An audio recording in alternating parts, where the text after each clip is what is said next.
সেটাও হবে, অসুবিধা নেই।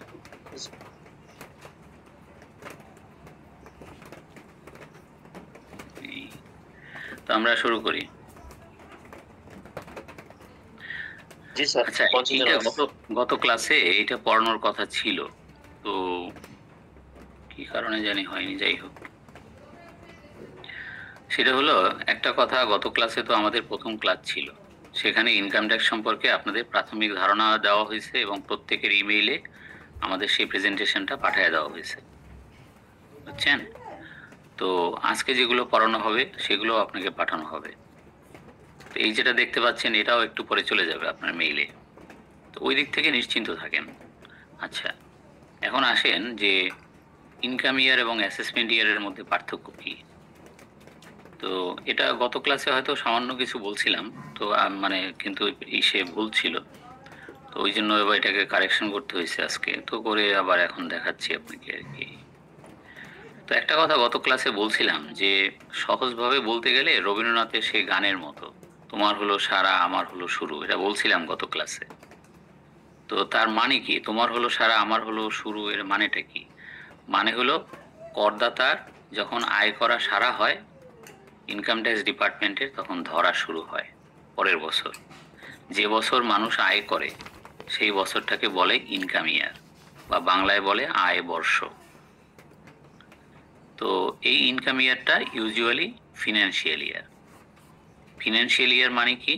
ফিনান্সিয়াল ইয়ার মানে হচ্ছে জুলাই টু জুন, পহেলা জুলাই থেকে শুরু করে পরের বছরের ক্যালেন্ডার ইয়ারের পরের বছরের 30শে জুন, এই হচ্ছে ফিসক্যাল ইয়ার।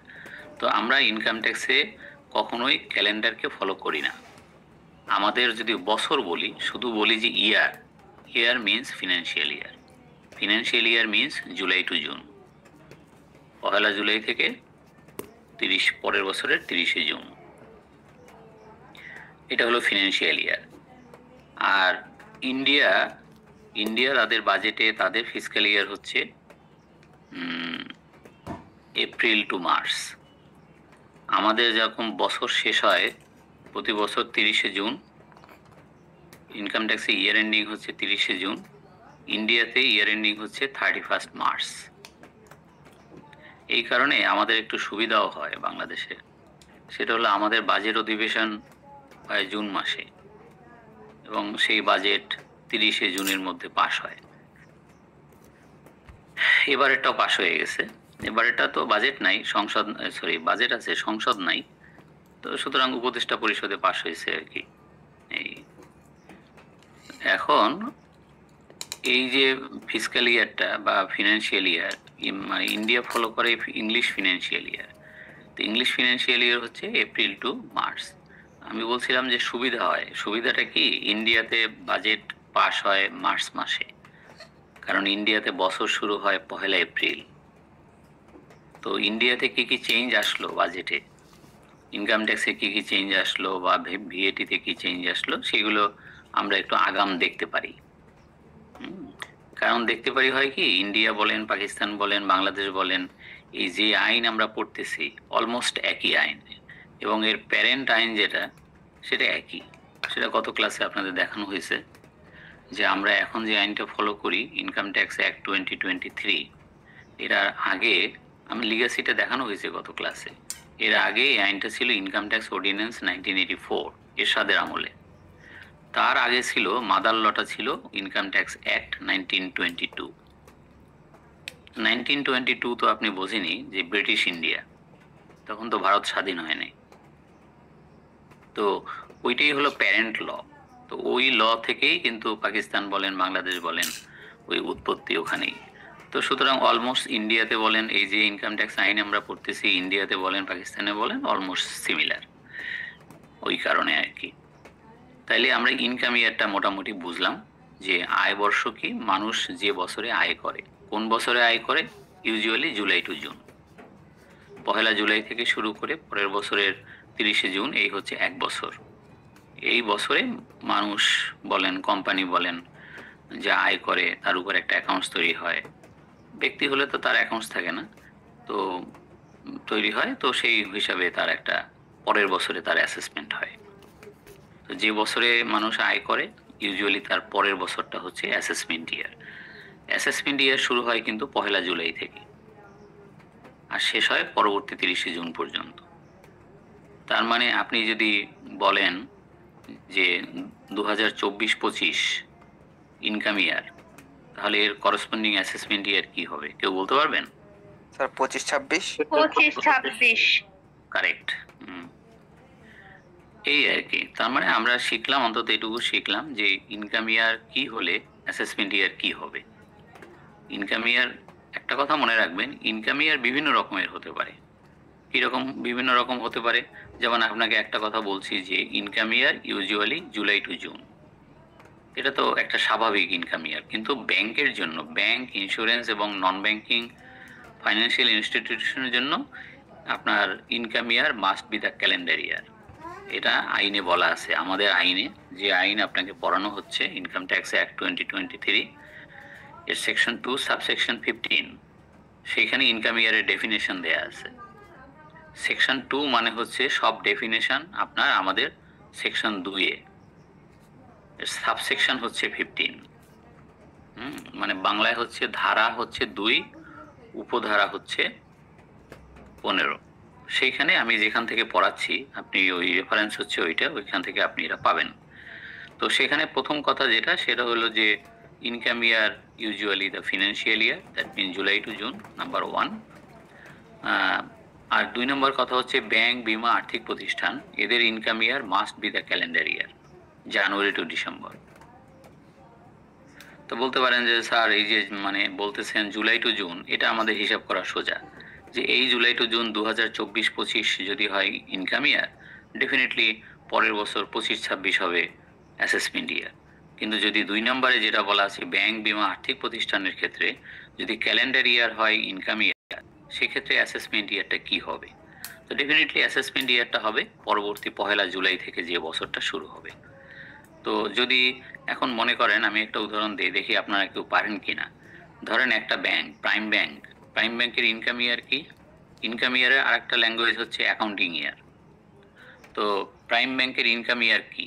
ইনকাম ইয়ার হচ্ছে 2024 সাল। 2000 শুধু 2024 বলে যদি আমি থেমে যাই, তার মানে 2024 সালের 1 জানুয়ারি থেকে ওই 2024 সালেরই 31 ডিসেম্বর, এই হচ্ছে তাদের ইনকাম ইয়ার বা অ্যাকাউন্টিং ইয়ার। তাহলে তার করসপন্ডিং অ্যাসেসমেন্ট ইয়ার কি হবে কেউ বলতে পারবেন? স্যার 25-26 হবে। 25-26 স্যার শুধু 2025। 2025। শুধুমাত্র 25-26 2025। আচ্ছা, 2025 হবে না, হবে 25-26। তো অ্যাসেসমেন্ট ইয়ার কিন্তু অলওয়েজ ফিনান্সিয়াল ইয়ার। অ্যাসেসমেন্ট ইয়ার কিন্তু আবার ব্যাংক, যেহেতু ক্যালেন্ডার ইয়ার হচ্ছে ইনকাম ইয়ার, আপনার ভিতরে যদি ধারণা হয় যে এইটার অ্যাসেসমেন্ট ইয়ার হবে পরের দিন থেকেই, পরের দিন মানে 1 জানুয়ারি থেকে অ্যাসেসমেন্ট ইয়ার শুরু হবে এবং আস্ত ক্যালেন্ডার ইয়ার 2025 হবে অ্যাসেসমেন্ট ইয়ার, সেটি হবে না। কারণ একটা কথা বলছি, আপনি খেয়াল করেন নাই। কি খেয়াল করেন নাই? আমি একটা কথা বলে গেছি যে অ্যাসেসমেন্ট ইয়ারটা শুরু হবে প্রতি বছর 1 জুলাই থেকে। মানে আপনার ইনকাম ইয়ার যাই হোক না কেন, অ্যাসেসমেন্ট ইয়ার শুরু হবে 1 জুলাই থেকে।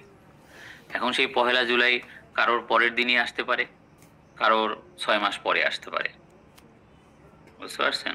সুজন আলী, সুজন আলী, ভিডিও অফ করেন। সুজন আলী, হ্যাঁ।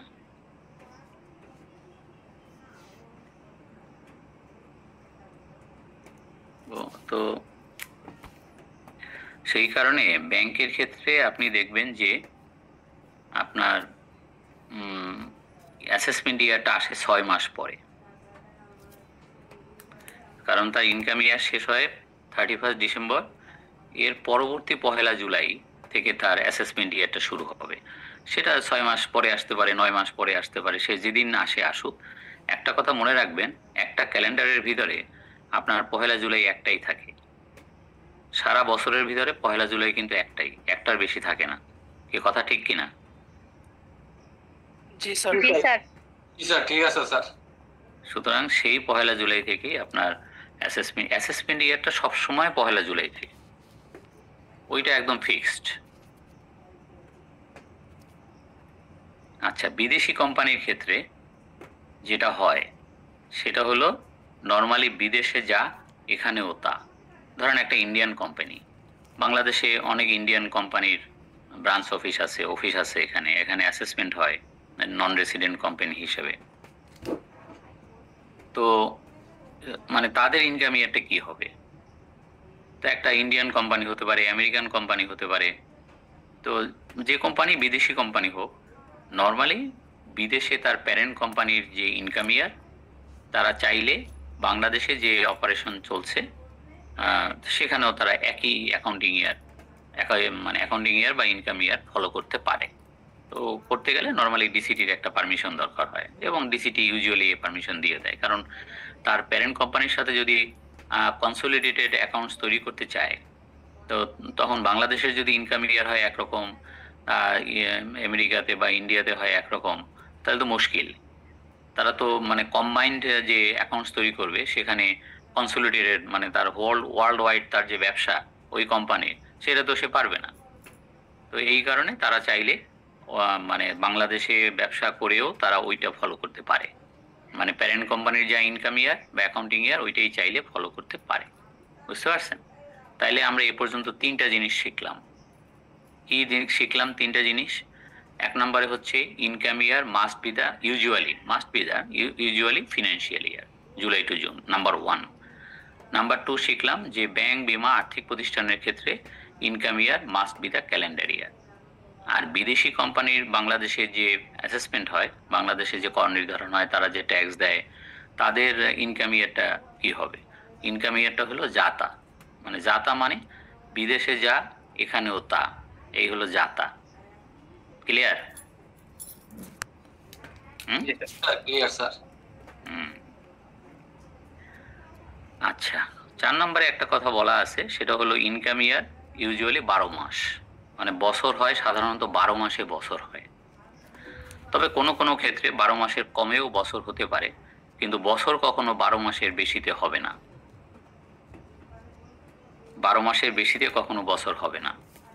আপনারা যখন আপনি সিএ পড়তেছেন, ভালো কথা, সিএতে অনেক সময় দেখবেন যে কোম্পানি আইনে সম্ভবত আছে যে 15 মাসেরও একটা অ্যাকাউন্টস করা যেতে পারে in case of new business. ধরেন একটা নতুন ব্যবসা, নতুন কোম্পানি, তো তার প্রথম বছরের অ্যাকাউন্টসটা কি হবে? তো সেখানে হয়তো বলা আছে যে 15 মাসেও প্রথম অ্যাকাউন্টসটা হতে পারে, কিন্তু ইনকাম ট্যাক্সে কাজ হবে না। ইনকাম ট্যাক্সে আপনাকে কিন্তু ওই 12 মাসের বেশিতে আপনার বছর হবে না। সুতরাং আমরা বাস্তবে যেটা দেখি, কখনো কখনো 12 মাসের কমেও বছর হয়। কখন হয়? যখন একটা কোম্পানি বা একজন ব্যক্তি একটা ব্যবসা শুরু করলো, তো সে ব্যবসা শুরু করলো, সবসময় তো ব্যবসা তারা একেবারে ইনকাম ট্যাক্সের আইনের বইটা খুলে এখানে কি বলা আছে সেইভাবে ব্যবসা শুরু করবে, এটা হয় না। ব্যবসা শুরু করবে সে তার মতো ব্যবসা শুরু করবে। তো কেউ ধরেন ব্যবসা শুরু করলো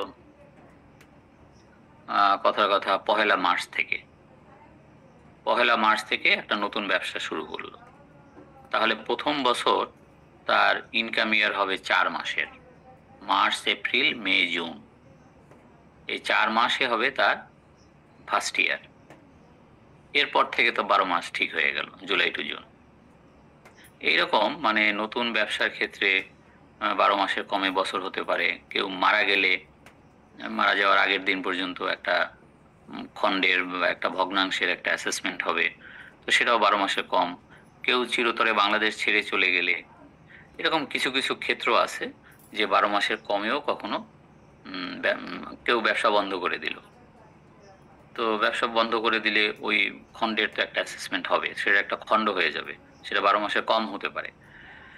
তো 12 মাসের কম হতে পারে, এরকম বিভিন্ন সিচুয়েশন আছে যে 12 মাসের কমেও বছর হতে পারে, কিন্তু 12 মাসের বেশিতে বছর হবে না কখনোই। এই পর্যন্ত ঠিক আছে? কোনো কোশ্চেন? একটা কোশ্চেন ছিল হুম, স্যার, ফরেন কোম্পানির ক্ষেত্রে তারা যদি তাদের দেশের যে ইনকাম ইয়ার আছে সেটা ফলো করে, সেক্ষেত্রে কি স্যার অ্যাসেসমেন্ট ইয়ার আমাদের যে ফাইন্যান্সিয়াল ইয়ার আছে জুন জুলাই সেটা ফলো করবে? অফকোর্স অ্যাসেসমেন্ট ইয়ারের ব্যাপারে কোনো নাই। অ্যাসেসমেন্ট ইয়ার অবশ্যই জুলাই টু জুন, এটার ব্যাপারে কোনো চয়েস নেই। তার ব্যাপারে কোনো চয়েস নেই। তো চয়েস হচ্ছে ইনকাম ইয়ার বিষয়ে, মানে তারা যে ইনকাম ইয়ার বা অ্যাকাউন্টিং ইয়ার, তো সেটার ব্যাপারে চয়েস আছে, কিন্তু ইসের অ্যাসেসমেন্ট ইয়ার তো সবসময় তার ইনকাম ইয়ারটা যখন শেষ হবে তার পরবর্তী 1 জুলাই থেকে অ্যাসেসমেন্ট ইয়ার শুরু হবে, বুঝতে পারছেন? তো এখন আসেন যে অ্যাসেসমেন্ট ইয়ারটা কি। অ্যাসেসমেন্ট ইয়ার তো অলরেডি বলে ফেলছি যে, এবং এখানে একটা বোল্ড করা আছে, আন্ডারলাইন করা আছে, আপনি দেখতে পাচ্ছেন যে ওখানে অ্যাসেসমেন্ট ইয়ারের সংজ্ঞাটা দেওয়া আছে সেকশন 2 সাবসেকশন 24-এ, এবং সেখানে বলা আছে যে assessment year means the period of 12 months commencing on the first day of July every year. প্রতি বছর 1 জুলাই থেকে যে বছরটা শুরু হবে, পরবর্তী 30 জুন শেষ হবে, ওইটাই হচ্ছে এক একটা অ্যাসেসমেন্ট ইয়ার। অ্যাসেসমেন্ট ইয়ারের কোনো ভেরিয়েশন নেই। ইনকাম ইয়ার বলতে গিয়ে আমাকে যেমন 4-5টা কথা বলতে হলো, এত কথা বলতে হইলো আমার ইনকাম ইয়ার পড়াইতে গিয়া। অ্যাসেসমেন্ট ইয়ার পড়ানো খুব সোজা।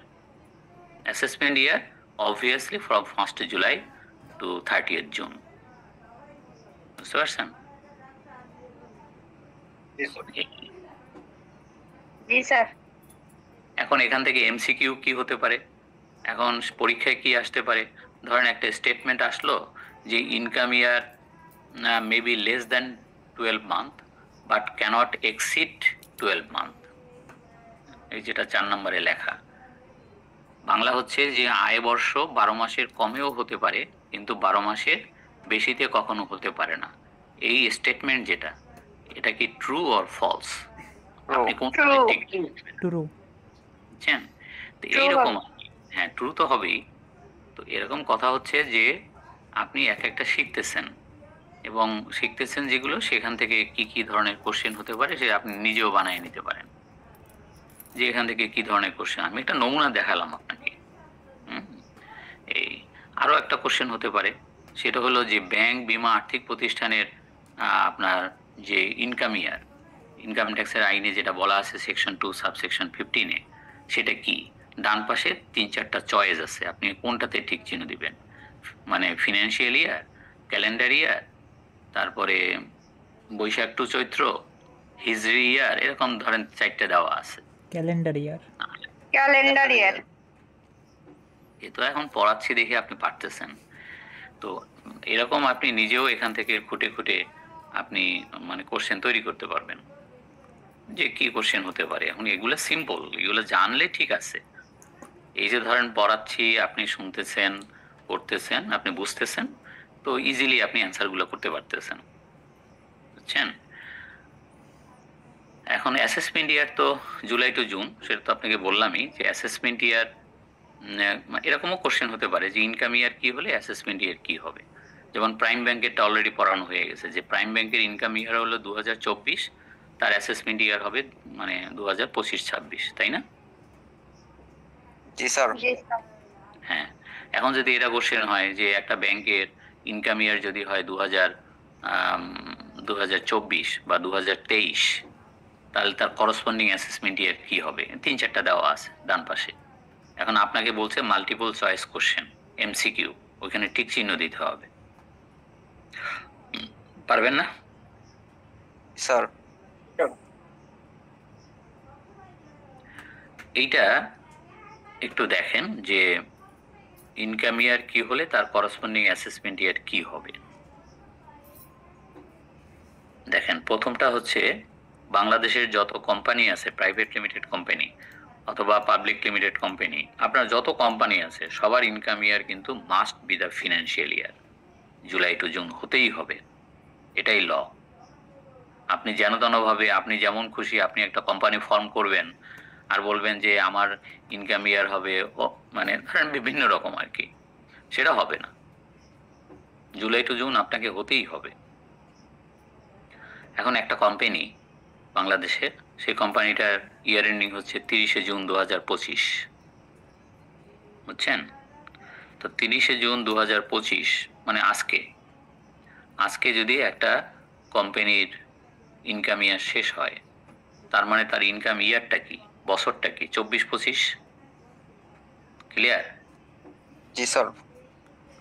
ইনকাম ইয়ার, হ্যাঁ 24-25 মানে কি 2024 সালের 1 জুলাই থেকে 2025 সালের 30 জুন পর্যন্ত। তাহলে এটার করসপন্ডিং অ্যাসেসমেন্ট ইয়ার কি? পরের দিন থেকেই, আগামী দিন থেকে যে বছরটা, নতুন বছর শুরু হচ্ছে আমাদের, সেটাই হচ্ছে জুলাই 1। হ্যাঁ, জুলাইয়ের 1 তারিখ থেকে। তার মানে 2025-26। ইনকাম ইয়ার যদি হয় 2024-25, এর করসপন্ডিং অ্যাসেসমেন্ট ইয়ার হবে 2025-26। 25-26।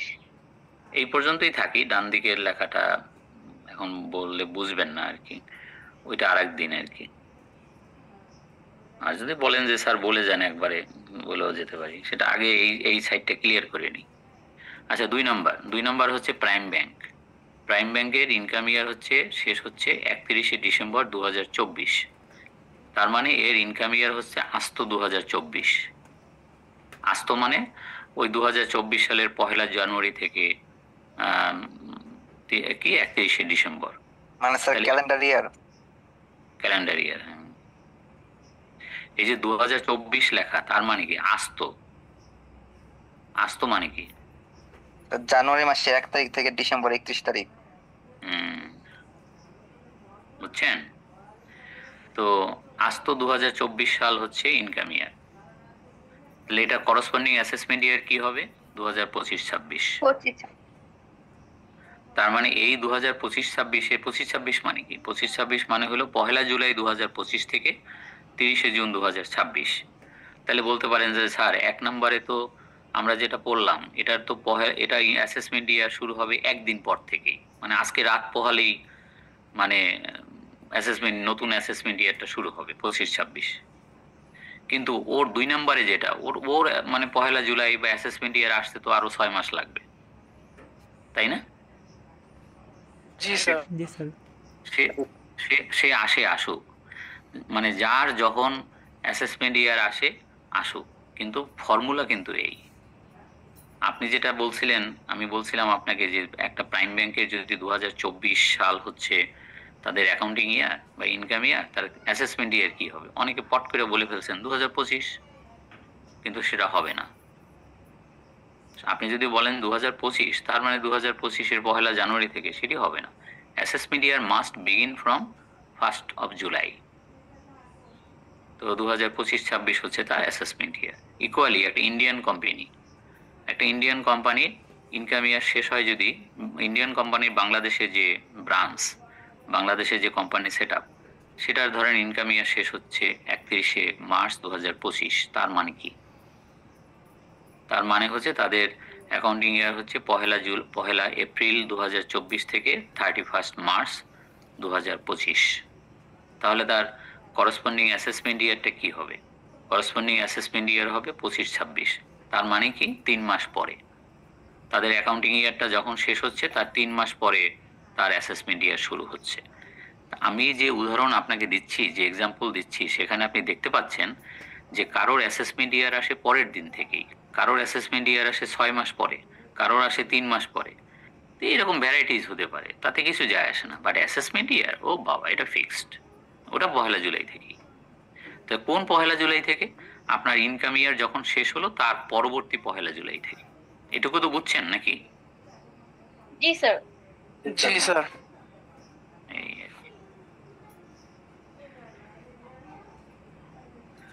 তো ডান দিকের লেখাটা পড়ায় যায় আর কি, বুঝতে হয়তো একটু হতে পারে, যেহেতু আমরা মানে রিটার্নের যে আলাদা একটা ক্লাস আছে, আলাদা প্রেজেন্টেশন আছে, ওইটা পড়ানো হয় নাই, এই জন্য বুঝতে একটু হতে পারে। তাও বুঝবেন না এমন কিছু না। শোনেন, ডান পাশেরটা যদি আপনার 1, 2, 3 বুঝে থাকেন, এখন আমি 4 নম্বরে আসি। বলেন, ওইটা নিয়ে কোনো কোশ্চেন? 1, 2, 3 নিয়ে? না স্যার।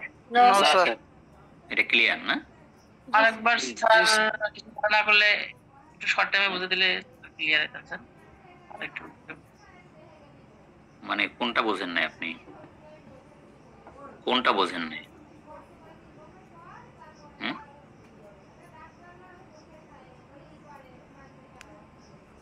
কথা বলতেছে না। আচ্ছা, যাই হোক, আপনি লাস্টেরটা দেখেন।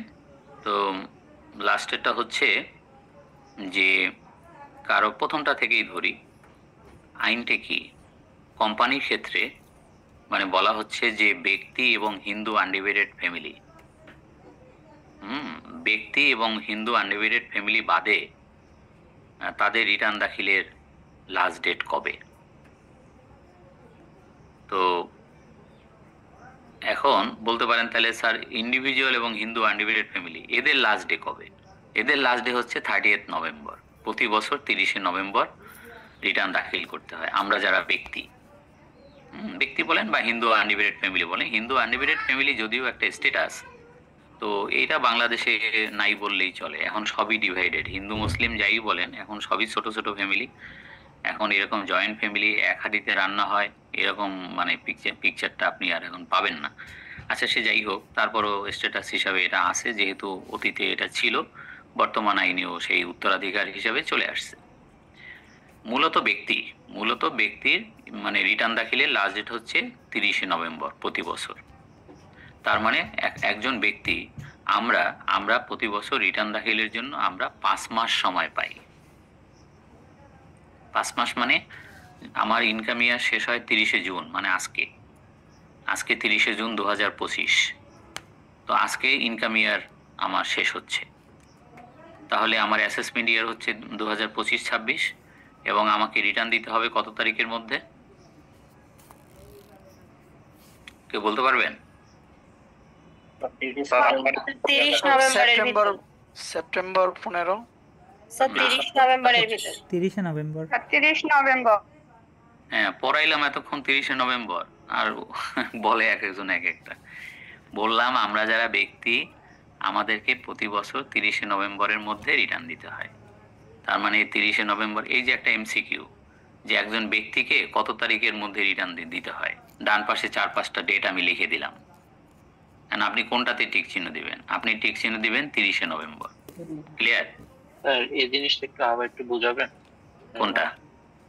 এই যে এইমাত্র যে বললাম এই তো এইমাত্র আবার বলি, সেটা হলো কোনো আপনার ব্যক্তিকে বছরে কখন লাস্ট ডেটের কোন ডেট, যে তারিখের মধ্যে তাকে রিটার্ন দিতে হয় সেটা লিখে রাখেন। সেটা হলো 30শে নভেম্বর। আর 30শে নভেম্বর মানে কি, আজকে যে আমার বছরটা শেষ হচ্ছে আমাকে রিটার্ন দিতে হবে আগামী 30শে নভেম্বর 2025। তার মানে আমি রিটার্ন দাখিল করতে আমি সময় পাবো 5 মাস। 5 মাস কি? July, August, September, October, November. এটুকু clear? Yes sir. Sir sir 30শে নভেম্বরের আগেও কি দেওয়া যায় নাকি 30শে হ্যাঁ। নভেম্বরে দিতে হবে? আরে কয় কি, আপনি কালকেই দিতে পারবেন। এটা হলো লাস্ট ডে। কেউ তো মানে জিজ্ঞেস করেন নাই স্যার ফার্স্ট ডে কবে। এটা হলো শেষ দিন, যে তারিখের মধ্যে রিটার্ন দিতে হবে সেটা হলো 30শে নভেম্বর ব্যক্তির ক্ষেত্রে। সেটা এখানে লেখা নাই তো। স্যার তাহলে 1 জুলাই ফার্স্ট ডে না? অফকোর্স জি স্যার। আপনি বলছি কি, আপনাকে রিটার্ন দাখিলের জন্য আপনি 5 মাস সময় পাচ্ছেন। July, August, September, October, November, এই 5 মাসের মধ্যে আপনি যে কোনো দিন রিটার্ন দিতে পারবেন, আপনি শেষ দিনের জন্য অপেক্ষা না করে। ঠিক আছে?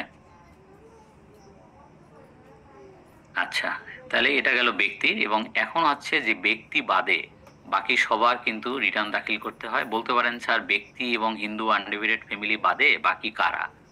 বাকি হলো কোম্পানি, বাকি হলো Company। পার্টনারশিপ। হ্যাঁ, বাকি হলো পার্টনারশিপ ফার্ম, তারপরে এনজিও। তো এরকম সবারই রিটার্ন দাখিলে বিদেশি কোম্পানি, মানে সবারই কিন্তু এই ডেট যেটা 4টা দেখতে পাচ্ছেন ডান পাশে, ওইগুলো আর কি।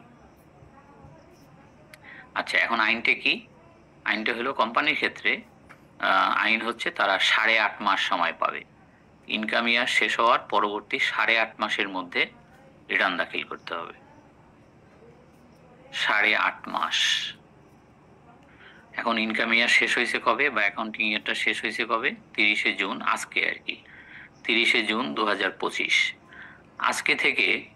আজকের পর থেকে 8.5 মাস কবে আসবে হিসাব করেন। আপনার পাশে ক্যালেন্ডার যদি থাকে আপনি দেখেন, বা আঙ্গুলের কড়া গোনেন, যে জুলাই, আগস্ট, সেপ্টেম্বর, এইভাবে আপনি। স্যার মার্চের 15। স্যার মার্চের 15। মার্চের 15ই লেখা আছে কিন্তু এখানে। 8.5 মাস আসবে আপনার মার্চের 15, আগামী বছরের মার্চের 15 মার্চ 2026।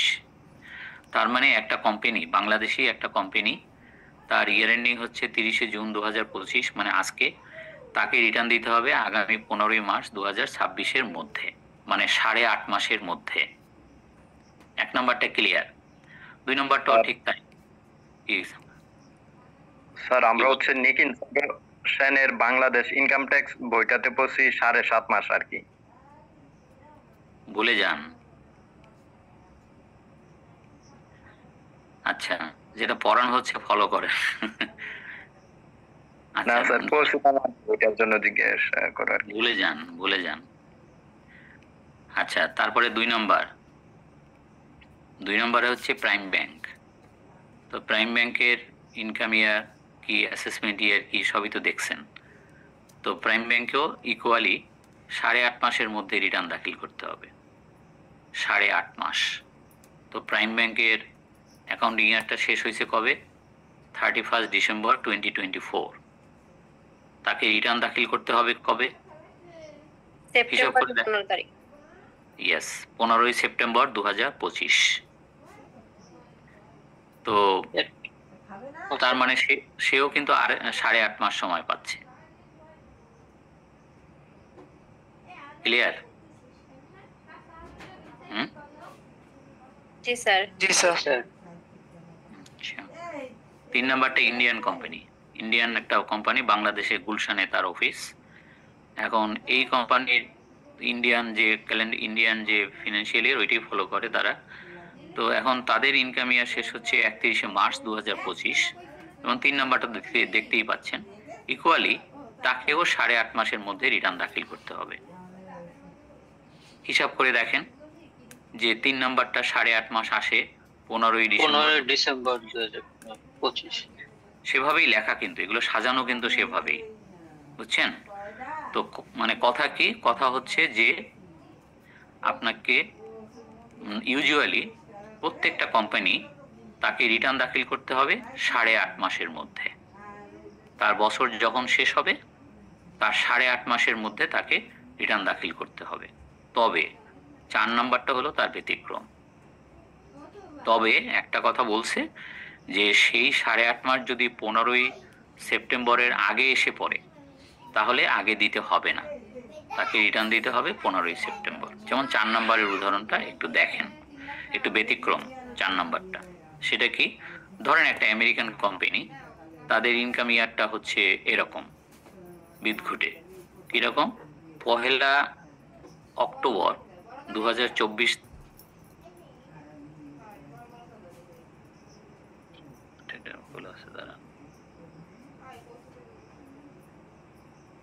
1 অক্টোবর 2023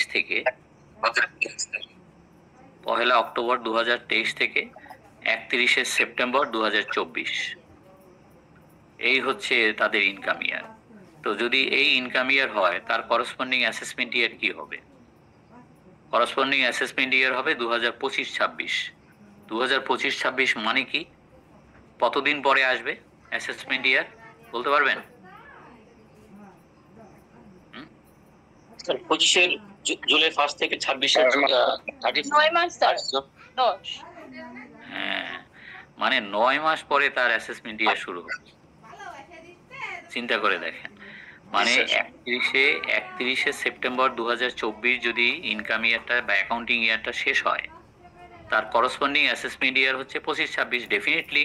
কারণ যে তারিখেই তার বছর শেষ হোক তার পরবর্তী 1 জুলাই থেকে তার অ্যাসেসমেন্ট ইয়ারটা শুরু হবে। এই কথা তো ক্লিয়ার? তাহলে কাদের ক্ষেত্রে?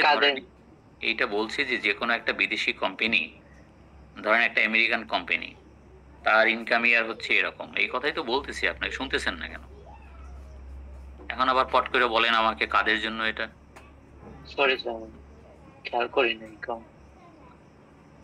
তো ধরেন একটা আমেরিকান কোম্পানি যার ইনকাম ইয়ার হচ্ছে 1 অক্টোবর 2023 থেকে 31 সেপ্টেম্বর 2024।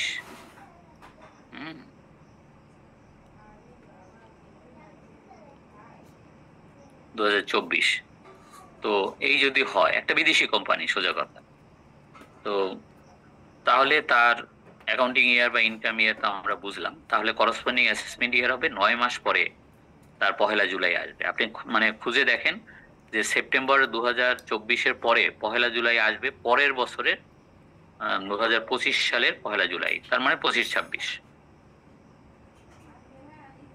ফর্মুলাটা কি? ফর্মুলা হলো আপনার ইনকাম ইয়ার যখনই শেষ হোক তার পরবর্তী 1 জুলাই থেকে অ্যাসেসমেন্ট ইয়ারটা শুরু হবে, সেটা যতদিন পরেই আসুক। এখন তাকে রিটার্ন দিতে হবে কবে? তার 8.5 মাস আসে কবে? তার 8.5 মাস আসে 15 জুন 2025। কেউ যদি হিসাব করেন যে 4 নাম্বার যে কোম্পানিটা, সেই 4 নাম্বারে আমেরিকান কোম্পানিটা আপনার নর্মালি মানে যে আইন এতক্ষণ ধরে পড়ানো হয়েছে যে 8.5 মাসের মধ্যে রিটার্ন দিতে হবে, তাহলে সেই 8.5 মাস তার কবে আসে? আপনি হিসাব করে দেখেন, 8.5 মাস আসে 15 জুন 2025। হিসাব করছেন?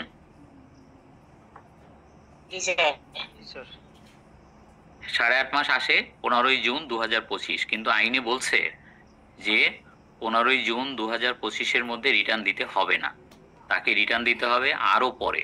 কবে? 15 সেপ্টেম্বর 2025। মানে কোম্পানির ক্ষেত্রে রিটার্ন দাখিলের লাস্ট ডেট হচ্ছে 15 সেপ্টেম্বর।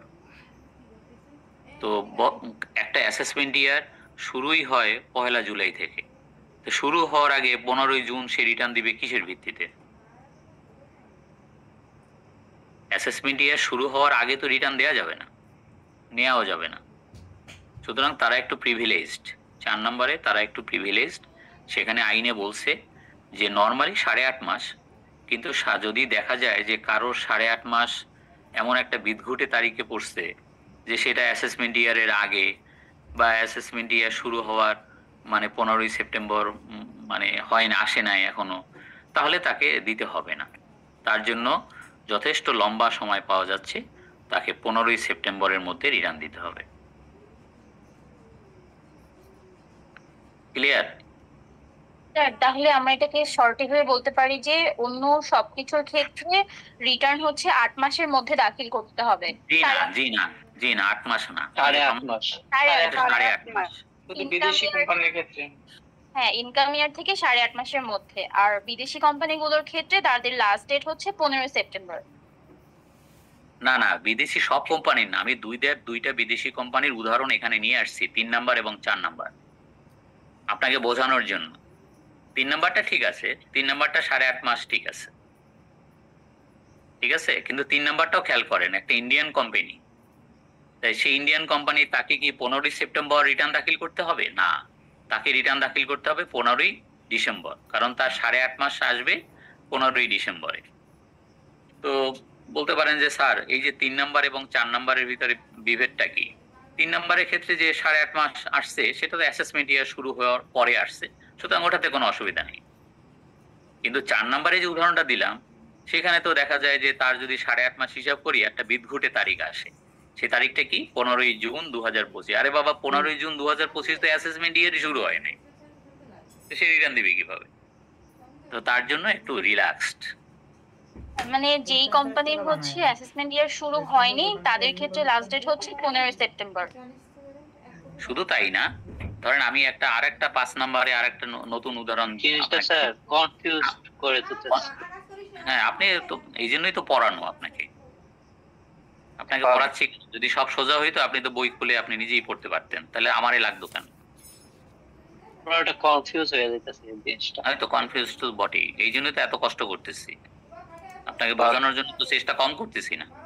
আর একটু মানে কান্ট্রি হিসেবে কি আছে ইনকাম ইয়ারটা মানে ভিন্ন হয়? হ্যাঁ, হতে পারে না। হয়ে আসছে স্যার কোনো স্যার মনে রাখার জন্য। বলছি তো আপনাকে মনে রাখার জন্য, আপনি তো প্রথম থেকে ক্লাসে ছিলেন না, সেটা হলো প্রথম মনে থেকে রাখার জন্য। তাইলে আমি আবার বলি আপনাকে, সেটা হলো বাংলাদেশি সব কোম্পানির ইনকাম ইয়ার হচ্ছে জুলাই টু জুন, ব্যাংক, বীমা, আর্থিক প্রতিষ্ঠানের জন্য ইনকাম ইয়ার হচ্ছে ক্যালেন্ডার ইয়ার, আর বিদেশি কোম্পানির জন্য হচ্ছে জাতা। এটা বলছিলাম, আপনি তাহলে যদি প্রথম থেকে থাকেন তাহলে কিন্তু এই কথা শুনছেন আপনি। তো জাতা কি? মানে বিদেশেও যা, এখানেও তা, জাতা। বলছিলাম কি না? এটা শুনছি, হ্যাঁ স্যার এটা শুনছি। তাহলে বিদেশে কোন ইনকাম ইয়ার হবে সেটা তো বাংলাদেশের আইন দ্বারা, বাংলাদেশের কোম্পানি আইন দ্বারা তো নির্ধারিত হবে না। একটা বিদেশি কোম্পানি তার সেই অ্যাকাউন্টিং ইয়ার কি হবে সে তো প্যারেন্ট কোম্পানিকে ঠিক করা অলরেডি, তাই না? জি জি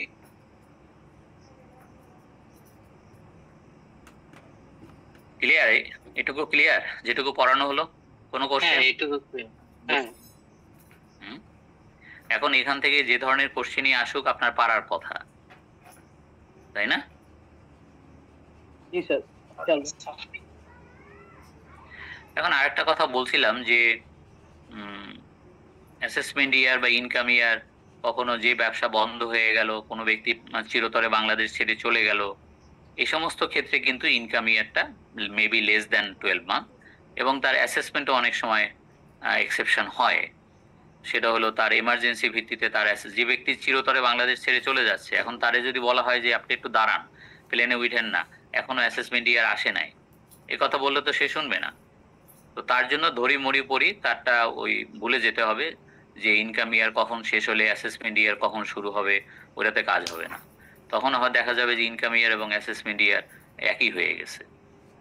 বুঝতে পারছেন? তো এরকম কোনো কোনো সিচুয়েশনে হতে পারে। এই কোন সিচুয়েশনে হতে পারে?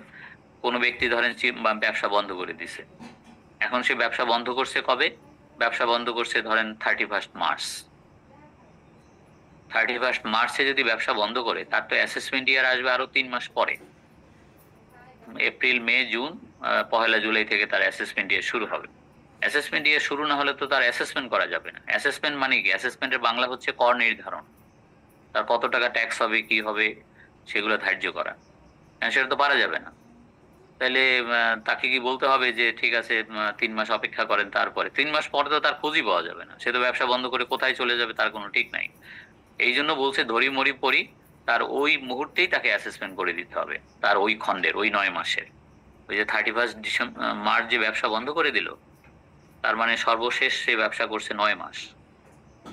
ওই 9 মাসের অ্যাসপেন্ড মানে ওই সময় ধরেন মার্চের পরে এপ্রিল মাসেই করে ফেলতে হবে। এগুলো হচ্ছে এক্সেপশন আর কি, এগুলো হচ্ছে অনেকটা এমার্জেন্সি অ্যাসেসমেন্ট আর কি। এই তো ঠিক আছে আর কি। তা আমরা অন্তত প্রথম দিকের ক্লাস তো একটা ক্লাস হয়েছে মাত্র, সেটা ইনকাম ট্যাক্সের উপরে একটা প্রাথমিক ধারণা। আজকে একটা ক্লাস শেষ হলো, সেটা হলো ইনকাম ইয়ার এবং অ্যাসেসমেন্ট ইয়ারের মধ্যে পার্থক্য কি, বা ইনকাম ইয়ার কি হলে অ্যাসেসমেন্ট ইয়ার কি হবে, এবং সেই অ্যাসেসমেন্ট ইয়ারের কবের মধ্যে তাকে রিটার্ন দিতে হবে ইত্যাদি। ঠিক আছে?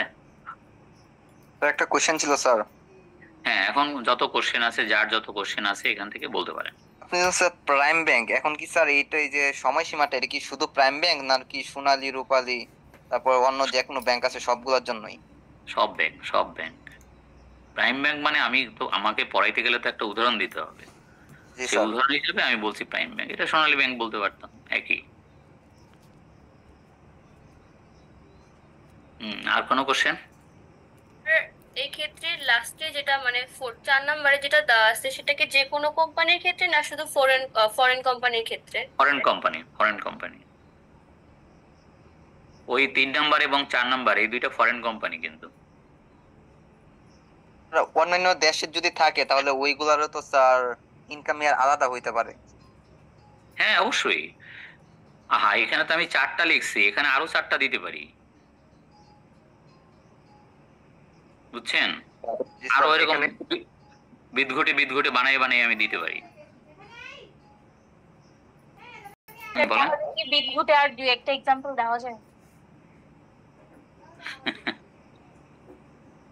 যাবে না কেন?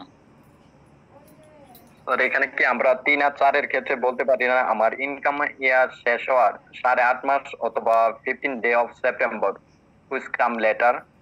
হ্যাঁ এই তো, এই কারেক্ট, মানে একদম একুরেট বলছেন, একেবারে একুরেট। দেখছেন আপনাদের মধ্যেও যে মেধা আছে, এই দেখেন, বুঝছেন? এই বিদেশি কোম্পানির ক্ষেত্রে উনি যে কথাটা বলছে, আপনি একটু আবার বলেন তো সবার উদ্দেশ্যে। যা বলছেন একদম কারেক্ট। উনি কি বলছে শুনছেন? বলছে বিদেশি কোম্পানির ক্ষেত্রে বলছে 8.5 মাস অথবা 15ই সেপ্টেম্বর, যেটা পরে আসে। শুনছেন এ কথা? জি স্যার। এখন তাহলে আরেকটা বিদঘুটে দেই। আরেকটা বিদঘুটে ধরেন আর স্যার বাংলাদেশের কোম্পানির ক্ষেত্রে যে কোনো সময়।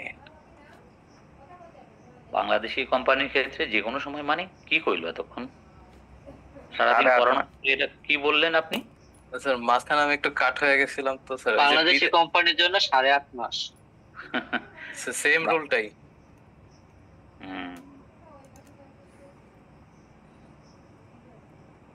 আচ্ছা, বিদেশি কোম্পানির ক্ষেত্রে যে রুলটা মানে উনি বললেন, আর বাংলাদেশি কোম্পানির ক্ষেত্রে সেম রুলটাই কি কাজ করবে? না, সেম রুল কাজ করবে না। শুধুমাত্র 8.5 মাস। বুঝতে পারছি স্যার। না, সেম রুল কাজ করবে তো, করে তো। আপনার সেম রুল কাজ করে। যেমন প্রথমটাই ধরেন, প্রথমটা আপনার মানে যদি বলি 15ই সেপ্টেম্বর অথবা 8.5 মাস, তাহলে 15ই সেপ্টেম্বর হবে 15ই সেপ্টেম্বর 2025, অথবা 8.5 মাস হচ্ছে 15ই মার্চ 2026, যেটা পরে আসে। তো উনি যে বলছে ওই ফর্মুলাটা সব ক্ষেত্রে প্রযোজ্য, সব ক্ষেত্রে। ঠিক আছে, বুঝতে এটা তো পারছি। লাস্ট ডেট বলছেন যে ট্যাক্স দেওয়া লাস্ট ডেট। লাস্ট ট্যাক্স দেওয়া মানে ফার্স্ট ডেট কি শুরু হয় স্যার অ্যাসেসমেন্ট ইয়ার, মানে স্যার জুলাইয়ের 1 তারিখ? রাইট। রিটার্ন দেওয়ার লাস্ট ডেট। অনেকের অ্যাসেসমেন্টের রিটার্ন দাখিলটা মানে এক করে ফেলতেছে।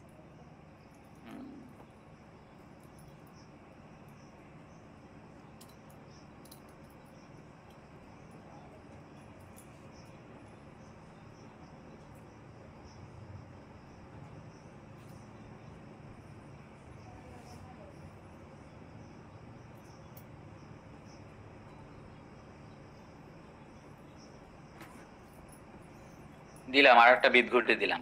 বলছেন স্যার আর বিদঘুটে দেন, দিলাম। এখন প্রশ্নবোধক চিহ্ন, এটা কি হবে? এটা পরীক্ষায় আসছে আপনার, আপনি কি লিখবেন? ওখানে 3-4টা ডেট দেওয়া আছে, আপনি কোনটাতে টিক চিহ্ন দিবেন? এটা 15 সেপ্টেম্বর 2025। 15 সেপ্টেম্বর 2025। হ্যাঁ, 15 সেপ্টেম্বর 2025। সে তো বটেই, সে তো এখন বলতে একজন বলছে আর সবাই একই কথা বলতেছে। তার মানে এখানে দুইটা ডেট পাচ্ছি। একটা হচ্ছে যদি 8.5 মাস হিসাব করি, সেটা আসে 15ই জুলাই 2025, ফরেন কোম্পানির ক্ষেত্রে অথবা অথবা ফরেন বলে কোনো কথা না, সব কোম্পানির ক্ষেত্রেই 8.5 মাস অথবা 15ই সেপ্টেম্বর, যেটা পরে আসে। 15 সেপ্টেম্বর।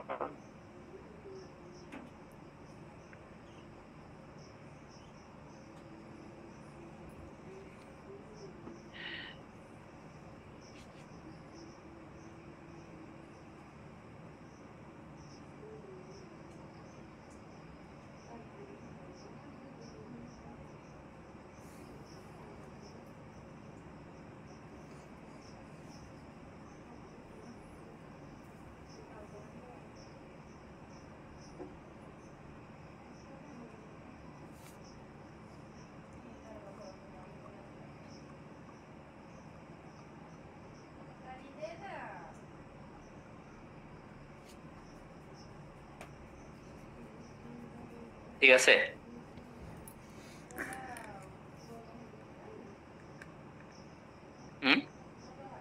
জি স্যার।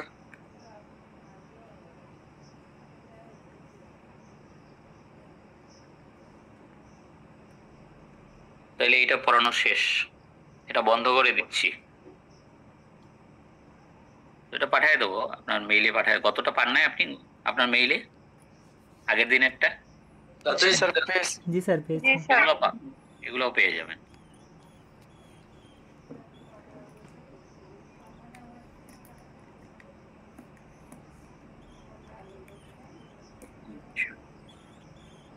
তাহলে এটা নিয়ে আর কারোর কোনো কোশ্চেন নাই তো?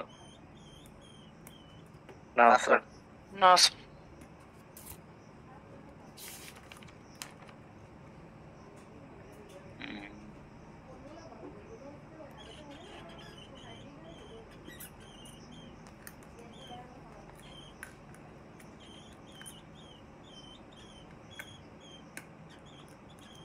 আচ্ছা, এখন আমরা অন্য টপিকসে চলে যাব। সেটা হলো আমরা হেডস অফ ইনকামে চলে যাব। স্যার আমরা সেম স্লাইডটা দেখতেছি। না, ওইটা দিছি একটু খালি জায়গা বের করার জন্য। আচ্ছা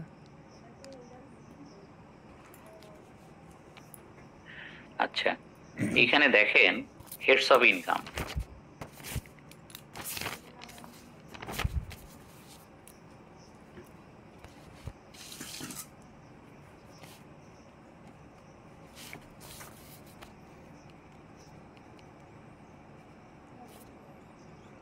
হেডস অফ ইনকাম কয়টা জানেন কেউ? হুম? 60। ঠিকই বলছেন, 60টা। মানে আয়ের খাত কত প্রকার ও কি কি সেটা পড়াচ্ছি। আয়ের খাত কত প্রকার? আয়ের খাত হচ্ছে 7 প্রকার। কি কি?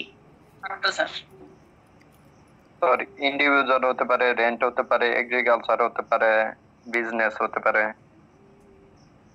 হুম,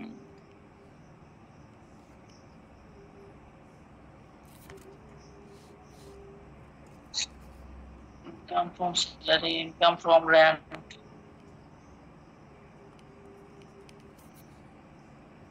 এই যে লিখে দিচ্ছি, এটা দেখতে পাচ্ছেন? জি স্যার। জি স্যার। স্যার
দেখছেন 7টা কি কি?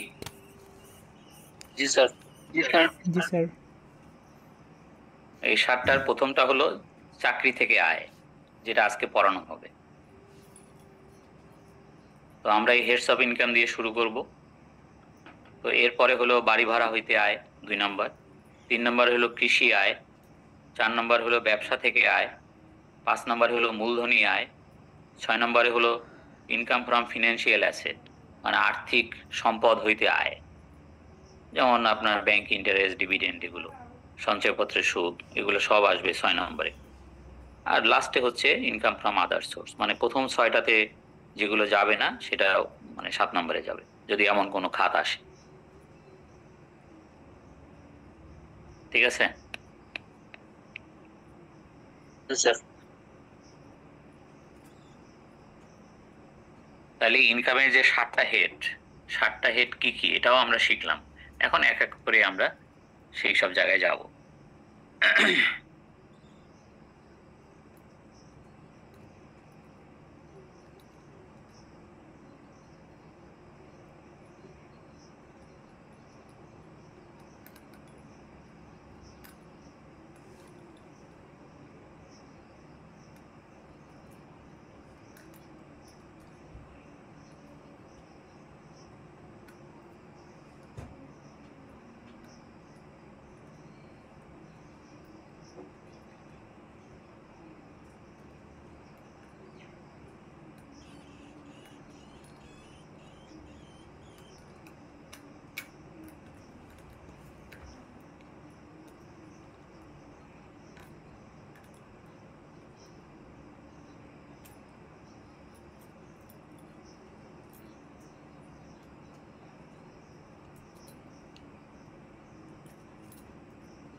কিছু বলছেন?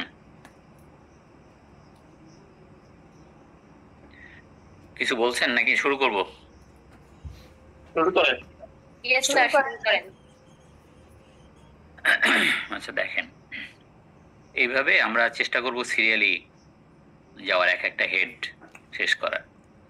এবং আজকে যেটা শুরু করতেছি এটা খুবই ইম্পর্টেন্ট এই জন্য যারা চাকরি বাকরি করে এবং এটা আপনার পরীক্ষায়ও আসে, স্যালারির একটা কোশ্চেন, অঙ্ক সবসময় আসে। তো আজকে যদি আমরা থিওরিটা না জানি, অঙ্ক তো করতে পারবো না।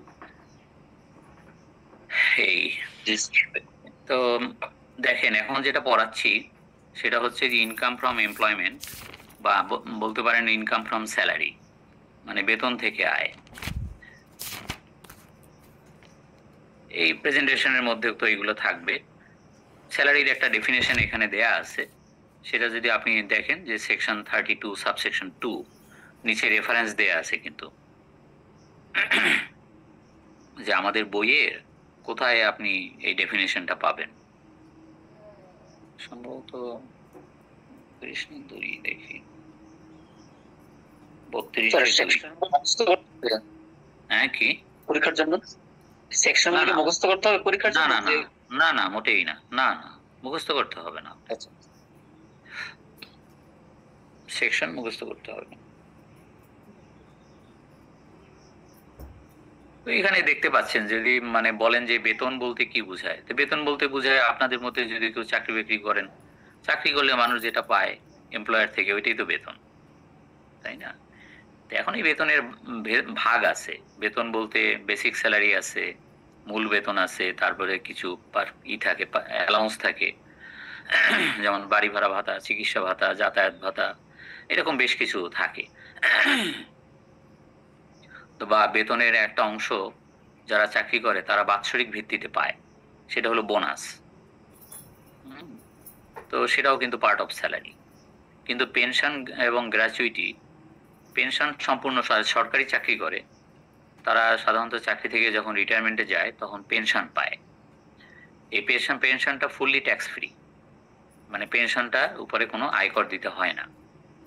আর গ্র্যাচুইটি,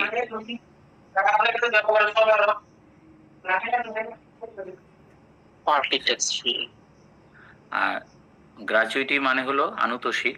যারা বেসরকারি চাকরি করে তারা যখন রিটায়ারমেন্টে যায়, বা তারা যখন স্বাভাবিকভাবে, প্রতিটা অর্গানাইজেশনই তো কিছু নিয়ম কানুন থাকে, যে একটা লোক এতদিন চাকরি করছে, সে চলে যাওয়ার সময় কি কিছুই পাবে না।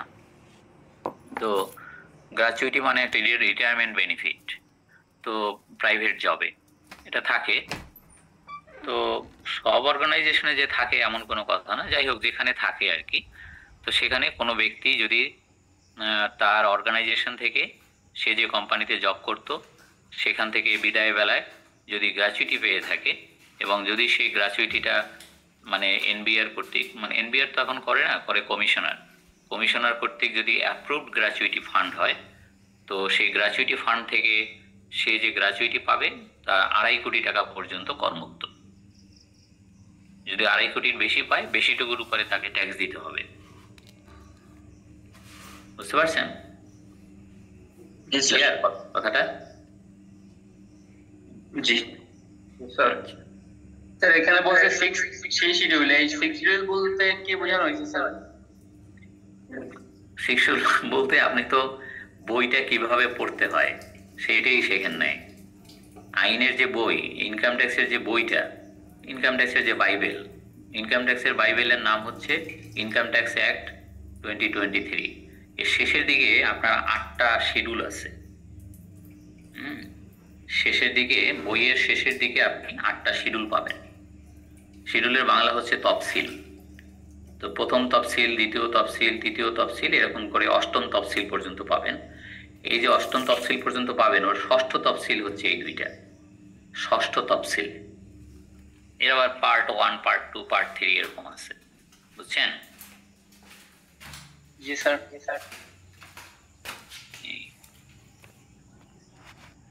তো যেরকম আমাদের সেকশন যেগুলো, সেগুলো পড়তে হয়, যেরকম section, subsection, clause, sub clause, proviso, এরকম শিডিউলগুলো শিডিউল বলে বা অনেকে স্কেডিউল বলে।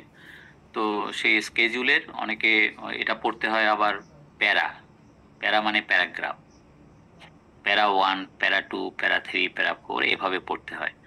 মানে আইনের বইটা কিভাবে পড়তে হয় সেটাও একটা ইম্পর্টেন্ট বিষয়, বুঝছেন?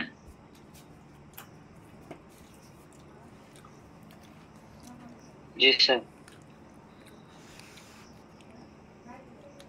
আচ্ছা, তারপরে যারা চাকরি বাকরি করে তারা তো আর অনেক কিছু পায়, হয়তো অ্যালাউন্স পায়, ওই যে বললাম বাড়ি, house rent allowance, medical allowance এগুলো পায়।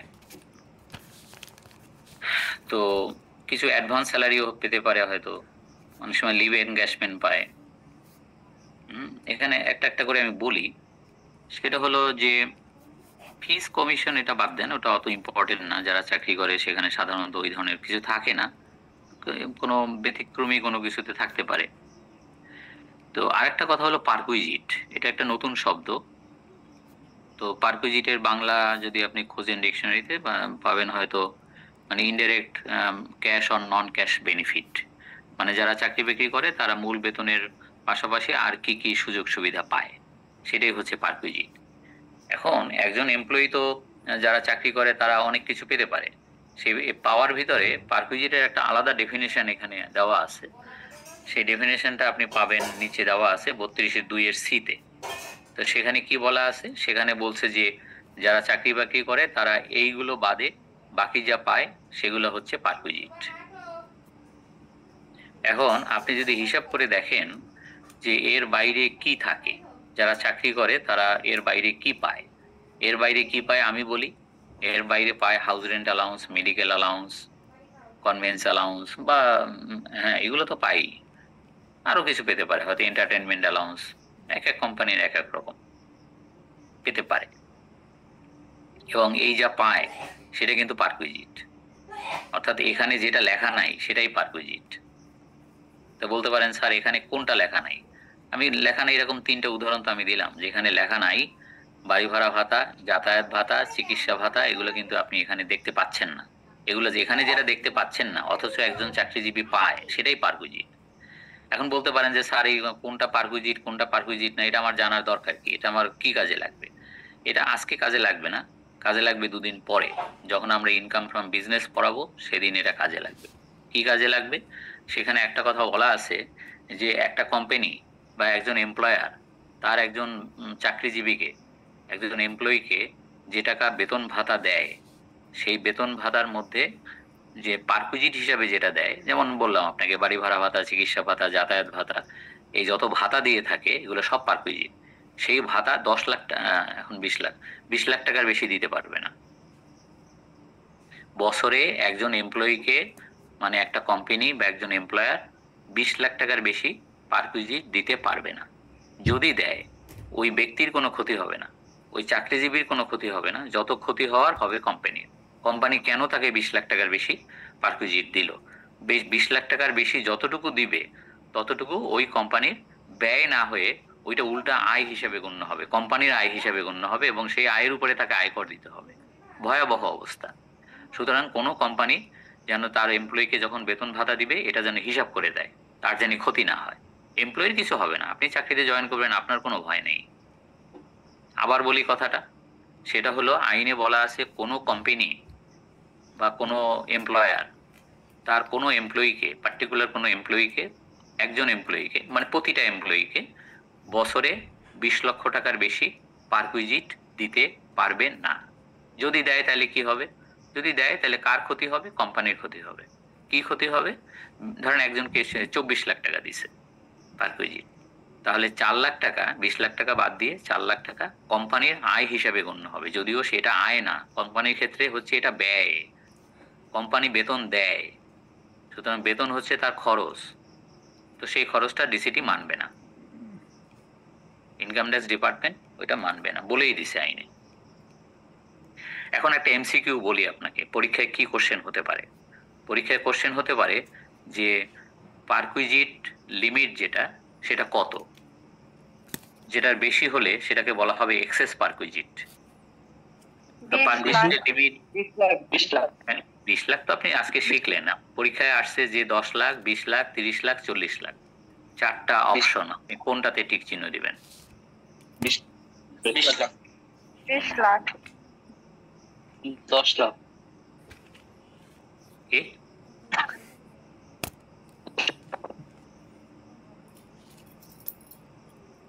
দশ লাখ বললেন কে? স্যার 10 লাখ। স্যার 20 লাখ টাকা দিলে তো কোম্পানি থেকে ছাড়। কি বলে বুঝি না তো, পড়াই একটা কয় আর একটা।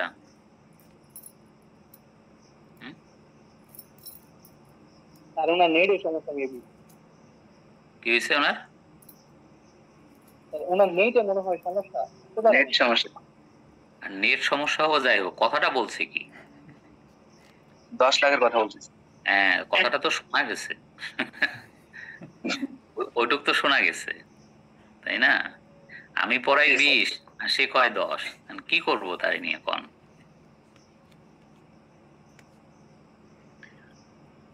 আর ফেল করাই দেন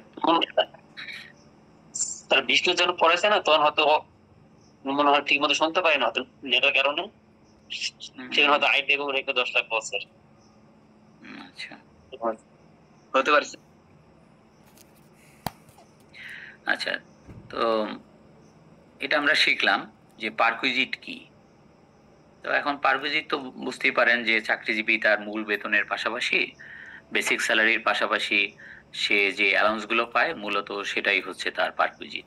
এবং একজন চাকরিজীবী সে তার বেতনের অংশ হিসাবে যা যা পেয়ে থাকে তার ভিতরে এই যে দেখানো হচ্ছে আপনার চোখের সামনে যে টানানো অনেকক্ষণ যাবত, এইটা বাদে বাকি যা পায় এটাই পারকুইজিট। স্যার এখানে কোশ্চেন করা যাবে স্যার? যাবে না কেন? কোশ্চেন তো সবসময় করা। যদি কোনো কোম্পানি তার এমপ্লয়িকে গাড়ি সুবিধা দেয়, পরে পরে পরে পরে পরে আসতেছে, ঠিক আছে। পরে পরে। আচ্ছা, এরপরে তো আপনি এগুলো তো সব কমন। অ্যাডভান্স স্যালারি যদি মানে কেউ যদি অফিস থেকে আগাম বেতন নেয় 2 মাসের, তাহলে সেটাও তার এই বছরের বেতন হিসেবে গণ্য হবে। লিভ এনক্যাশমেন্ট, অনেক কোম্পানিতে আপনি দেখবেন যে বছরে 15 দিন তার ছুটি, তো 15 দিন ছুটি হলেও তার বেতনের কমতি নেই। কিন্তু অনেকে আছে যে টাকার ঠেকা, তারা বলে যে না আমি ছুটিটা ভোগ করব না, আমার ছুটির পয়সাটা আলাদা দিয়ে দেন। ওইটাকে বলা হয় লিভ এনক্যাশমেন্ট। ধরেন আপনি স্ট্যান্ডার্ড চার্টার্ড ব্যাংকে চাকরি করেন, আপনার বছরে 15 দিন আপনার ছুটি পাও না, তো ওই ছুটিতে আপনি চলে যাবেন, কিন্তু বেতন তো আপনার ব্যাংকে চলে যাবে, আপনার বেতনের কোনো কমতি নেই। কিন্তু ধরেন এই বছরে আপনি একটু পয়সার ঠেকাঠেকিতে আছেন, বলছেন যে অফিসে অপশন দিলেন যে না আমি ছুটি কাটাবো না, ছুটিটা আমি সারেন্ডার করতে চাই। আমার এই তার ছুটি সারেন্ডার করলে কি হবে, ওই 15 দিনের বেতন আপনি পাবেন এক্সট্রা। তার মানে ওই মাসে আপনি 1.5 মাসের বেতন পাবেন। আমার কথা বুঝতে পারছেন? এটার নাম হচ্ছে লিভ এনক্যাশমেন্ট। লিভ এনক্যাশমেন্টের বাংলা হচ্ছে ছুটি নগদায়ন। মানে ছুটিটা আমি কোম্পানির কাছে বিক্রি করে দিলাম যে আমি খাটবো, আমি যাব না, সুতরাং আমার ওই পয়সাটা আলাদা দিয়ে দেন। তো ঠিক আছে, তো ওটাও পার্ট অফ স্যালারি। আর বোনাস, ওভার টাইম, এগুলো তো সব জানেন যে এটা মানে স্যালারির অংশ।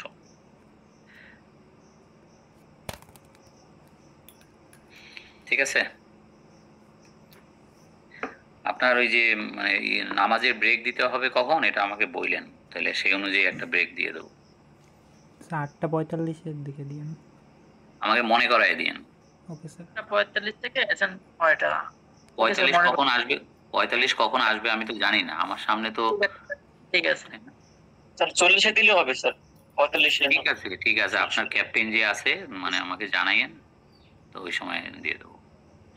আচ্ছা, এখন আসেন যে ইনকাম ফ্রম এমপ্লয়মেন্ট। এইখানে বলছে 4 ক্যাটাগরির ইনকাম আসে। 4 ক্যাটাগরির ইনকাম কি কি?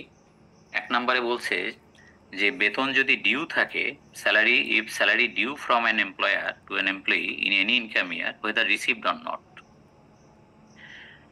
এখন কথার কথা যে আমি একটা উদাহরণ দিই, কারণ আজকে ইনকাম ইয়ারটা শেষ হচ্ছে। এখন এই কোম্পানির নিয়ম হচ্ছে জুন মাসের বেতন দেয় হচ্ছে জুলাই মাসে পরবর্তী মাসের শেষ সপ্তাহে। এটাই এই যে কোম্পানিতে আপনি চাকরি করেন সেই কোম্পানির প্র্যাকটিস হচ্ছে তাই। ভালো করে কথাটা খেয়াল করেন। তার মানে এই যে আজকে যে মাসটা শেষ হচ্ছে, জুলাই মাস, এই মাসের বেতন আপনি পাবেন কবে? আগামী মাসে 25 তারিখ, 26 তারিখ, 27 তারিখ এরকম আপনি পাবেন। কিন্তু আপনি ঠিক করলেন যে আমি জুলাই মাসের 15 তারিখের মধ্যে রিটার্ন দিয়ে দেবো, কারণ আপনি তো কালকে থেকে রিটার্ন দিতে পারেন, তাতে তো আইনে বাধা নাই। আপনার তো রিটার্ন দাখিলের লাস্ট ডেট হচ্ছে 30শে নভেম্বর ব্যক্তির ক্ষেত্রে, একজন চাকরিজীবীর।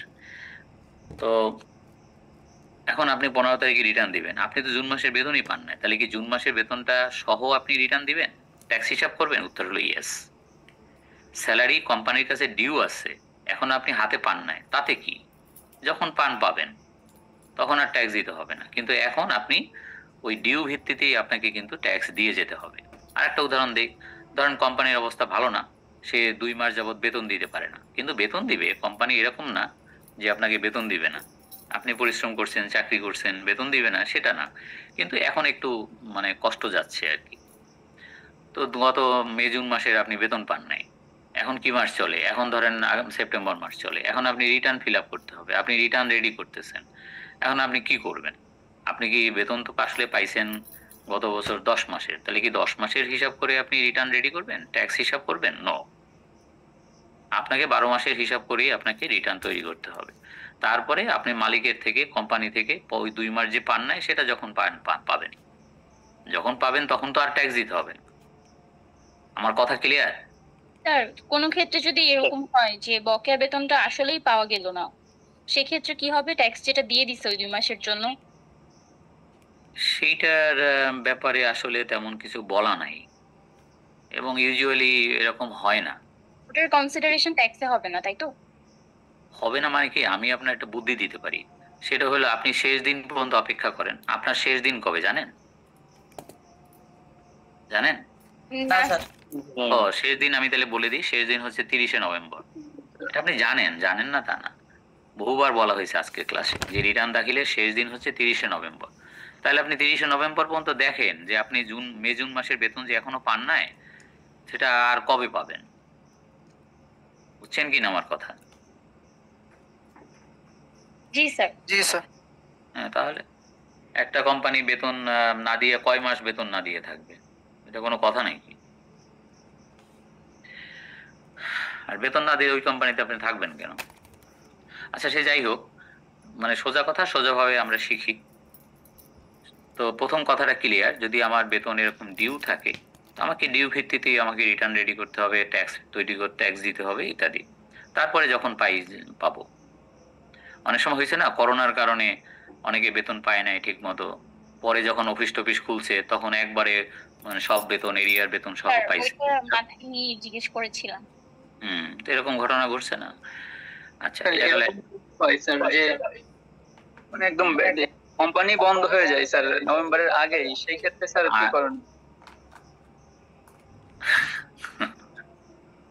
শোনেন, এখন হয়েছে কি, এইটা তো পড়াচ্ছি বই থেকে, আর আপনি বাস্তব কোশ্চেন করতেছেন সব, যে স্যার আপনি যে পড়াইতেছেন, এই যে বলতেছেন যে 2 মাসের বেতন পাই নাই, কিন্তু না পাওয়া সত্ত্বেও আমাকে ট্যাক্স দিয়ে দিতে হবে, এই কথা স্যার আপনি পড়াইতেছেন। আমি পড়াইতেছি তো বই থেকে, আমি কোত্থেকে পড়াইতেছি নিচে লেখা আছে, সেকশন রেফারেন্স দেওয়া আছে, এগুলো তো আমার কথা না।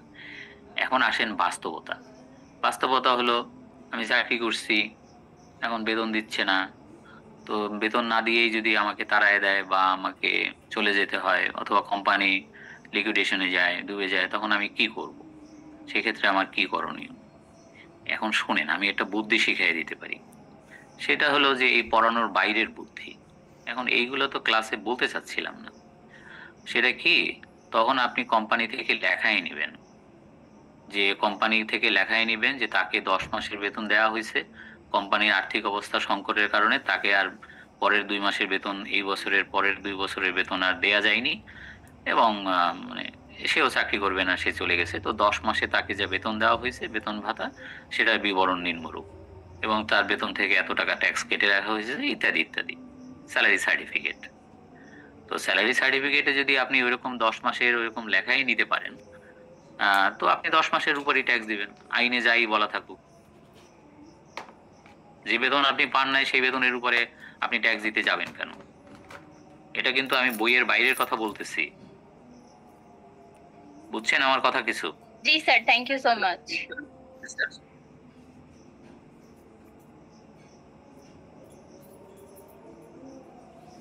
তো দেখা যায় যে বইয়ের বাইরে যেটা ওইটা ভালো লাগতেছে স্যারের কথাটা, তাই না? না স্যার, আমাদের ওয়েট ঠিক করতে স্যার। হবে, যদি পসিবিলিটি না থাকে তখন এইটা অ্যাপ্লাই করতে হবে।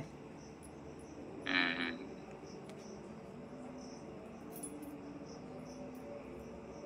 আচ্ছা, এরপরে আসেন 2 নম্বর। 2 নম্বরে বলছে যে salary received in the income year though not due, মানে before it becomes due to him. ধরেন কথার কথা, আর একটা উদাহরণ দিই। ধরেন এই বছরে কোরবানির ঈদ পড়ছে জুলাই মাসের 4 তারিখে, মানে আজকে তো 30 তারিখ, কোরবানি ধরেন আরো 4 দিন পরে, কথার কথা। তো কোম্পানি ঠিক করলো, কোম্পানি খুব ভালো, যে কোম্পানিতে আপনি জব করেন, কোম্পানি ঠিক করলো যে না, সবাই ভালো করে ঈদ করুক, ঈদে একটা খুশির মানে উৎসব, সুতরাং জুলাই মাসের বেতন প্রত্যেক জুন মাসেই দিয়ে দিচ্ছে। ঈদ হলো জুলাই মাসে, তো যে মাসের বেতন নর্মালি সেই মাস শেষ হলে না আপনি বেতন পাবেন। তো কোম্পানি সিদ্ধান্ত নিচ্ছে যে সবাই ভালো করে ঈদ করার স্বার্থে জুলাই মাসের বেতনটা সবাইকে আগাম দিয়ে দিছে, জুন মাসেই দিয়ে দিছে। আপনি জুন মাসে তো জুন মাসের বেতন পাইছেনই, ধরেন এই কোম্পানিতে যে মাসের বেতন সে মাসেই দেয়া হয়, মানে জুন মাসের বেতন জুন মাসের 30 তারিখের মধ্যে দিয়ে দেওয়া হয়, যে কোম্পানিতে আপনি জব করেন। তা আপনি আশাও করেন নাই যে জুন মাসের বেতন তো পাইলামই, বোনাসও পাইছি, ঈদের বোনাস, পাশাপাশি জুলাই মাসের বেতনও আমার জুন মাসে পেয়ে গেছি। এটা কোম্পানির পলিসি যে ঠিক আছে, কিন্তু তার মানে এই না যে জুলাই মাসে আপনাকে আবার বেতন দেবে, তা দিবে না।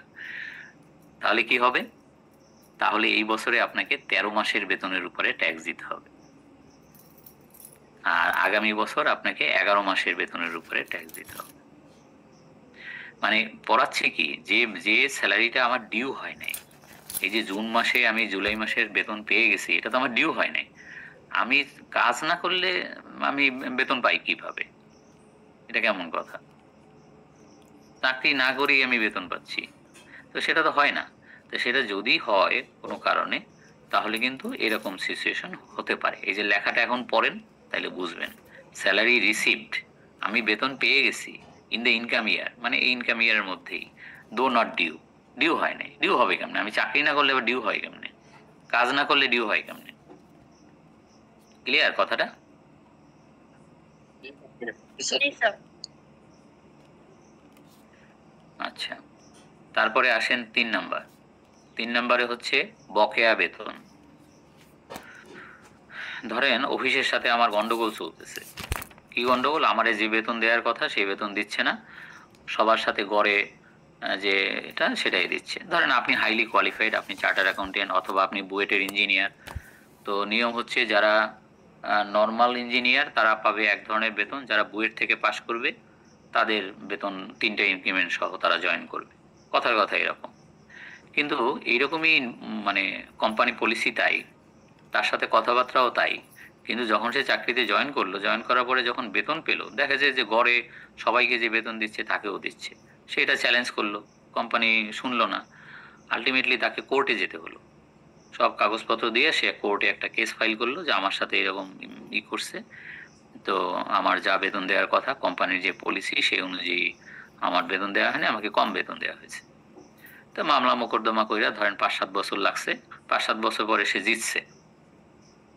তো জেতার পরে কোম্পানি মানে হাইকোর্ট থেকে অর্ডার হয়েছে যে তাকে অন্যায়ভাবে মানে তার যে পাওনা তা সেটা থেকে বঞ্চিত করা হয়েছে, সুতরাং এগুলো তাকে দিয়ে দেওয়া হোক এবং ভবিষ্যতে তাকে যে বেতন দেওয়া হবে তার সাথে ওই অনুযায়ী ইনক্রিমেন্ট যোগ করে তার যা হয় সেই হিসাবে তাকে দিতে হবে।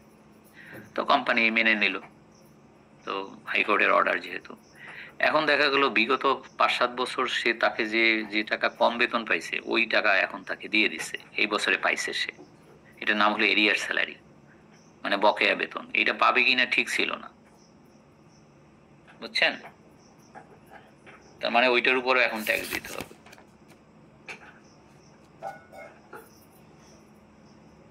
কথা ক্লিয়ার? জি স্যার। আচ্ছা,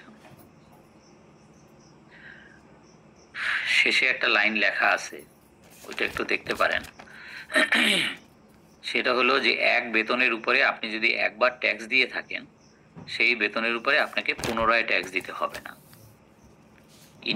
ইনকাম ট্যাক্স হচ্ছে ওয়ান স্টেজ ট্যাক্স, মানে এক ইনকামের উপরে একবার ট্যাক্স দিলে ওই ইনকামের উপরে পুনরায় দিতে হয় না। আপনি আগামী বছর আবার চাকরি করবেন, আবার ট্যাক্স দিবেন, আবার চাকরি করবেন, পরের বছর আবার ট্যাক্স দিবেন, এইভাবে আয় করবেন, আয়কর দিতে হবে। কিন্তু এক আয়ের উপরে একবার আয়কর দেওয়া হয়ে গেলে ওটা ফিনিশ। এটুক তো বোঝেন? জি স্যার। আচ্ছা, এখন আসেন 4 নাম্বার। 4 নাম্বার মানে এখানে যে ABCD যেটা দেখতে পাচ্ছেন, 4 নাম্বারে হচ্ছে আপনার এমপ্লয়ি শেয়ার স্কিম। এইটা কি, এইটা একটু ভালো করে বোঝার চেষ্টা করেন। কথার কথা শোনেন ভালো করে। সাউন্ড করে কে? শব্দ করতেছে।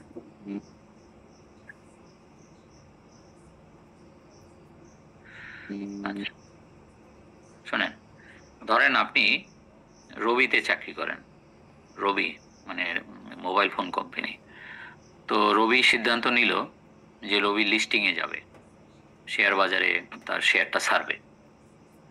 তো এখন রবি তো ভালো একটা কোম্পানি, শেয়ার বাজারে শেয়ার ছাড়লে দাম তো ফেস ভ্যালু ধরেন এক একটা শেয়ারের 10 টাকা করে। তো এখন কোম্পানি রবি শেয়ার বাজারে যাওয়ার আগে সিদ্ধান্ত নিল যে রবিতে যারা চাকরি করে তাদের প্রত্যেককে 10,000 শেয়ার দেয়া হবে ফেস ভ্যালুতে। তো সবাই যারা চাকরি করে তারা খুব খুশি, কারণ রবি শেয়ারের দাম হবে অনেক বাজারে যখন আসবে, কিন্তু তার ফেস ভ্যালু হলো 10 টাকা করে এক শেয়ার। তো 10 টাকা করে 10 টাকাতেই পাবে তারা।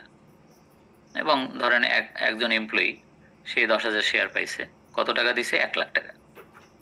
10,000 গুণ 10 টাকা সমান সমান 1 লাখ টাকা দিয়ে সে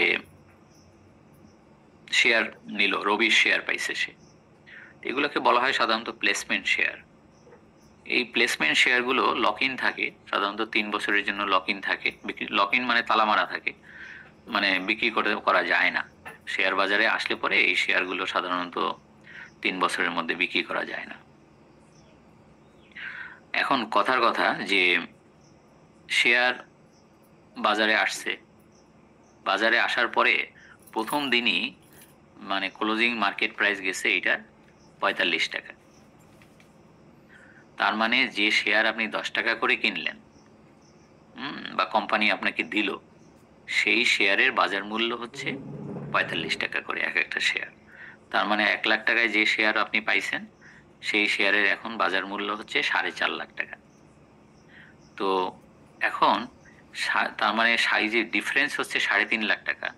এই 3.5 লাখ টাকা আপনার এই বছরের স্যালারি ইনকাম হিসাবে গণ্য হবে এবং এই 3.5 লাখের উপরে আপনাকে ট্যাক্স দিতে হবে। যদিও এই 3.5 লাখ টাকা আপনি হাতে পান নাই, আপনি শেয়ার বিক্রিও করেন নাই, শুধু চোখে দেখছেন। এখন ফর্মুলাটা দেখেন, fair value at exercise date. যে তারিখে যে মানে বাজারে শেয়ারটা আসলো সেটা হলো এক্সারসাইজ ডেট, মানে সেই ডেটে যে ডেটে আপনি মানে শেয়ারগুলো পাইছেন এবং বাজারে আসছে। তো ভালো কথা, তো ওই তারিখে শেয়ারের দাম কত? আপনি যে 10,000 শেয়ার পাইছেন সেই 10,000 শেয়ারের ফেয়ার ভ্যালু কত? 4.5 লাখ টাকা। আপনি বলতে পারেন এই ফেয়ার ভ্যালু আমি কিভাবে পাবো? ফেয়ার ভ্যালু পাবেন নর্মালি শেয়ার যখন মার্কেটে আসে, শেয়ার বাজারে আসে, তখন ওই শেয়ার বাজারে শেয়ার বেচে কিনা হয় পাবলিকের মধ্যে, এবং ওই দিনের যে ক্লোজিং মার্কেট প্রাইস, ধরেন শেয়ারের দাম ওই দিনে ওঠানামা করছে 42 টাকা, 43, 45, 47 টাকা পর্যন্ত উঠছিল ওই দিন বেচা কিনা যে হয়েছে, লাস্টে 45 টাকায় লেনদেন শেষ হয়েছে। ওইটাকেই ধরা হয় মানে ফেয়ার ভ্যালু, যে সব শেষ যে দামে বিক্রি হয়েছে। তো এখন ধরেন 45 টাকা করে 10,000 শেয়ারের দাম হচ্ছে 4.5 লাখ। এটা হলো বাম পাশে, minus cost of acquiring the share 1 lakh সমান সমান স্যালারি ইনকাম হবে 3.5 লাখ টাকা। তার মানে এই 3.5 লাখ টাকা আপনার রিয়েল ইনকাম না। তো এখনো শেয়ারগুলো বিক্রি করেন নাই, শেয়ার পাইছেন। তো এই যে শেয়ার বেসড পেমেন্ট, আপনি চাকরি করার খাতিরে আপনি কোম্পানি থেকে, এমপ্লয়ার থেকে শেয়ার বেনিফিট পাইছেন। সেই শেয়ার বেনিফিট যেটা, that is also to be treated as income from salary. এটাই আইন। এখন আমি আরো কিছু কথা বলি, তারপর আপনার যদি কোনো কোশ্চেন থাকে আপনি বলতে পারবেন। আরো কিছু কথা বলে নিই আমি। সেটা হচ্ছে যে ঠিক আছে, ভালো কথা, এই বছর আমি 3.5 লাখ টাকা আমার স্যালারি ইনকামের সঙ্গে যোগ হয়ে এটা আমার ট্যাক্স হবে, তো ভালো কথা, ট্যাক্স দিলাম। এখন কথার কথা যে আমি 3 বছর পরে যখন শেয়ারের লক ইন পিরিয়ডটা উঠে যায়, ধরেন আমি এখন শেয়ারটা বিক্রি করতে চাই, আমি এই 10,000 শেয়ার আমি রাখতে চাই না, তাহলে কি হবে? তো আমি যেদিন বিক্রি করতে চাইলাম তখন দেখা গেল শেয়ারের দাম কত, শেয়ারের দাম আসছে ধরেন 52 টাকা করে এক একটা শেয়ার। তা আমি 52 টাকা করে 10,000 শেয়ার বিক্রি করে দিলাম। আমার কথাগুলো শুনতেছেন? জি স্যার। জি স্যার। 52 টাকা করে, ঠিক আছে, ঠিক আছে। ধরেন 52 টাকা বাজার উঠছে 3 বছর পরে, এখন 52 টাকায় আমি সব শেয়ার বিক্রি করে দিছি 5,20,000 টাকায়। তাহলে 5,20,000 মাইনাস 4.5 লাখ, সুতরাং 70,000 টাকা হবে আমার ওই বছরে ক্যাপিটাল গেইন। অলরেডি তো 45 টাকা করে হিসাব করে আমি স্যালারি ইনকাম হিসাবে দেখাইয়া আমি ট্যাক্স দিয়ে দিছি। সুতরাং এখন যে আমি 10 টাকায় শেয়ার কিনছি আর এখন 52 টাকায় বিক্রি করতেছি, আমার রিয়াল গেইন হচ্ছে 4,20,000 টাকা, মানে 5,20,000 মাইনাস 1 লাখ টাকায় আমার কেনা ছিল 4,20,000। এই 4,20,000 উপর মধ্যে 3.5 লাখ টাকা তো আমার প্রথম বছরই আমি স্যালারি হিসাবে ট্যাক্স দিয়ে দিছি, আর বাকি থাকে 70,000। এই 70,000-এর উপরে আমাকে এখন ট্যাক্স দিতে হবে, সেটা হবে ক্যাপিটাল গেইন, সেটা হবে আমাদের 5 নম্বর হেড। আজকে যে আপনাকে লেখাই দিয়েছিলাম যে 60টা হেডস অফ ইনকাম কি কি, আজকে তো 1 নম্বর থেকে শুরু করছি, আর ওইটা যাবে 70,000 চলে যাবে 5 নম্বরে, ক্যাপিটাল গেইন, মূলধনী আয়। এখন আসেন পরে আরেকটা উদাহরণ দিই। ধরেন 3 বছর পরে শেয়ার বাজার কি হবে কোনো ঠিক নেই, এখন বাজার খুব খারাপ শেয়ার বাজার। এখন 3 বছর পরে আমি যখন শেয়ারটা বিক্রি করতে গেছি তখন শেয়ারটার দাম ফল করছে কত টাকা, 42 টাকা। তা আমি ভাবলাম যে দরকার নাই, আমি বিক্রি করে দিই, আমি এই শেয়ার ব্যবসা বুঝিও না, আমি শেয়ার রাখবোও না, আমি বিক্রি করে দিলাম। আমি বিক্রি করে কত পাইলাম? আমি বিক্রি করে পাইলাম 4,20,000 টাকা। তার মানে আমি অলরেডি 4,50,000 ধরে কিন্তু আমি ট্যাক্স দিয়ে দিছি। তার মানে আমার এখানে একটা ক্যাপিটাল লস হবে 30,000 টাকা, মানে 4.5 লাখ টাকার উপরে তো আমি অলরেডি ট্যাক্স পেইড, কিন্তু শেয়ার বিক্রি করছি এখন 4,20,000 টাকায়। তাহলে ডিফারেন্সটা যে 30,000 টাকা, এটা হবে ক্যাপিটাল লস। তো সেই ক্যাপিটাল গেইন, ক্যাপিটাল লস, এটা আরো ডিটেলস আপনাকে পড়ানো হবে যখন আমরা 5 নাম্বার হেডে যাব। আজকে তো 1 নাম্বার হেড নিয়ে কথা হচ্ছে, বুঝছেন? লস হইলে স্যার ওই ট্যাক্সের টাকা ফেরত পাবো না? লস হইলে কি হবে সেটা পড়ানো হবে, সেটা আজকে পড়াইতে চাই না। মানে ক্যাপিটাল গেইন, ক্যাপিটাল লস, তারপরে সে লস হইলে সে অন্য ইনকামের সাথে সমন্বয় হবে কিনা, টাকা ফেরত পাবে কিনা, কি হবে না হবে সেটা তখন হবে, আজকে না। আজকে আপনার 3.5 লাখ টাকার উপরে ট্যাক্স দিয়ে এলেন, তারপরে কথা। স্যার 15 মিনিটের বিরতি দিলে ভালো হয় স্যার। 15 মিনিটের বিরতি তো দেবো, আপনি যখন চাইবেন তখনই দেব স্যার। এখনই স্যার, নামাজের সময় হয়ে গেছে তো স্যার। ওকে, ঠিক আছে, ঠিক আছে, তাইলে 9টার সময় ব্যাক করব। স্যার একটা প্রশ্ন ছিল স্যার। না, প্রশ্ন হবে না, ওই যে উনি ব্রেক চাইছে, ব্রেকের পরে আমরা 9টায় শুরু করবো আবার। স্যার এই টপিকের উপরেই তো স্যার, যদি এখন একটু স্যার। না না না, ওই যে আপনি শুনবেন আরেকজন শুনবে না, সে এসে আমাকে আবার কোশ্চেন করবে, ওগুলো হবে না। ঠিক আছে আপনি স্যার। 9টায় আসেন, 9টায় সবাই করেন, ঠিক আছে। জি স্যার। স্যার হচ্ছে এখন যদি স্যার মানে সেকেন্ড ইয়ারে, ফার্স্ট ইয়ার একটা তো স্যার বুঝলাম, এখন যদি স্যার সেকেন্ড ইয়ারে যদি স্যার শেয়ারের দাম মানে স্যার 50 টাকা হয়ে যায়, তাহলে তো শেয়ারের টোটাল প্রাইস হবে 5 লক্ষ টাকা। তাহলে স্যার সেই 5 লক্ষ টাকা থেকে আমি কি স্যার আগের বছরের যে 4,50,000 সেইটা মাইনাস দিব, নাকি স্যার শেয়ারের ফেস ভ্যালু 1 লক্ষ টাকা মাইনাস দিব স্যার? শোনেন, এই বছরে তো আপনাকে 3.5 লাখ টাকার উপরে ট্যাক্স দিতে হচ্ছে, সরি স্যার, 3.5 লাখ। জি স্যার। এই বছরে তো 3.5 লাখ টাকা, 4.5 লাখ টাকায় হলো ফেয়ার ভ্যালু, ওইটা হিসাব করে 3.5 লাখ টাকার উপরে আপনাকে ট্যাক্স দিতে হচ্ছে, স্যালারি ইনকাম হবে এটা। এখন আগামী বছর আপনি শেয়ারটা বিক্রি করতে পারবেন না, আপনি আমার সব কথা শোনেন নাই। জি স্যার, 3 বছর তো স্যার লক ইন থাকবে স্যার, মানে সেকেন্ড ইয়ারে যখন আমি ওই স্যালারি ইনকামটা স্যার মানে ঠিক করতে যাব, তখন আমি ওইটা কিভাবে ধরবো স্যার? কি কয়, সেকেন্ড ইয়ারে তো কোনো মানে কাজ নাই। ও বুঝছি স্যার। সেকেন্ড ইয়ারে কি কাজ আপনার? আপনি আপনার শেয়ারটা রোজ একবার দেখেন, শেয়ার বাজার বাড়ে কমে, তো ওই সাইএসএ খালি দেখবেন, কিছু করতে হবে না আপনাকে। ও মানে স্যার এটা একবারে 3 বছর পরের কথা স্যার? নর্মালি আপনাকে যেটা বলতেছি সেটা শোনেন, এই জাতীয় শেয়ার শেয়ার বাজারে আসার পরে 3 বছর লক ইন থাকে। জি স্যার। এগুলো এখন আপনি বোঝেন না কেন? আপনি তো শেয়ার বাজারে ঢোকেন নাই, জি স্যার। তো ওই জন্য অত সবকিছু ভালো বুঝবেন না, বাট আমার কথাগুলো শুনে রাখেন। তো যারা মানে sponsor share holder, placement share holder, তো তারা শেয়ারটা 3 বছর বিক্রি, 3 বছর লক ইন থাকে। তালাটা, চাবিটা থাকে কার কাছে? চাবিটা থাকে ডিএসসির কাছে। ডিএসসির এব্রিভিয়েশন কি? Dhaka stock exchange. তো তারা তালাটা খুলে না দিলে আপনি শেয়ারটা বিক্রি করতে পারবেন না। তো সেই মানে নিয়মই হচ্ছে 3 বছর লক ইন। লক মানে তালা, লক ইন বলে এটাকে।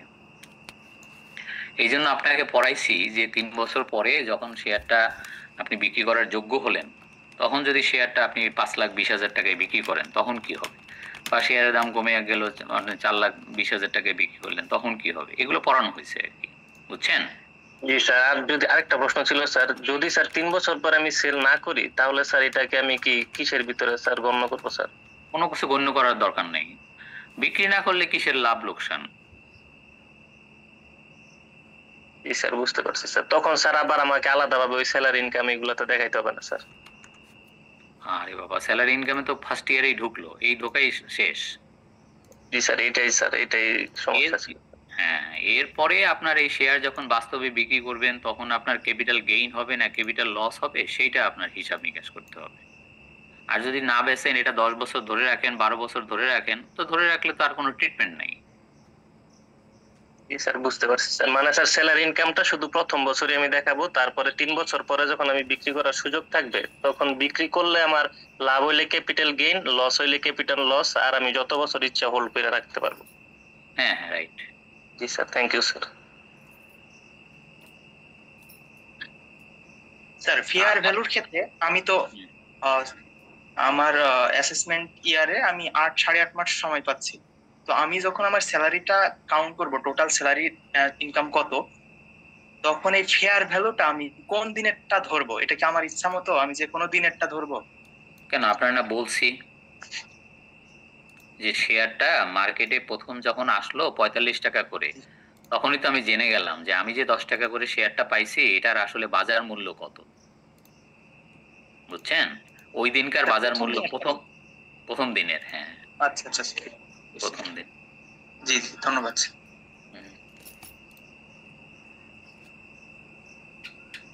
আর কারো কোনো কোশ্চেন?